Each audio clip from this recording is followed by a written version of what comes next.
kan him nak long asi Giêsu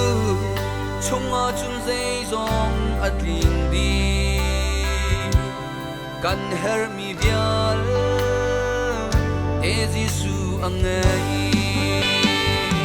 Hallelujah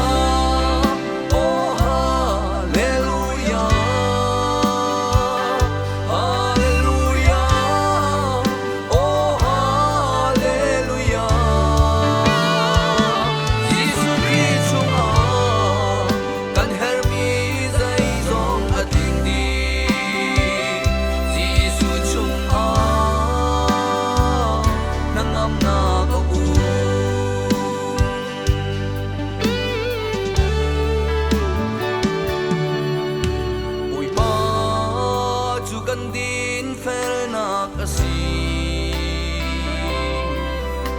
bui pa chu kan thiam him nak asi Giêsu chung a chun dây dòng atling đi tharau chin lung kan dam nak asi Hallelujah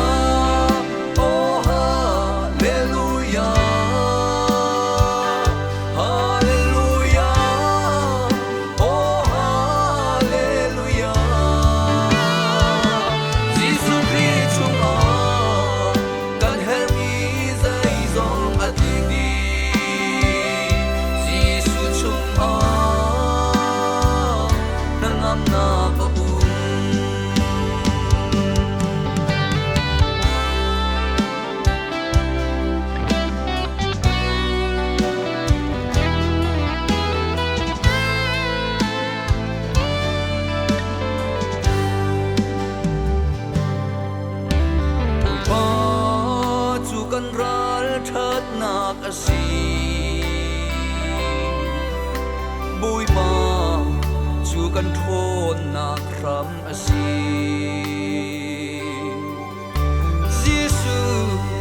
chung a chun dây dòng atling đi na ngam dai na lung lom nak atling Hallelujah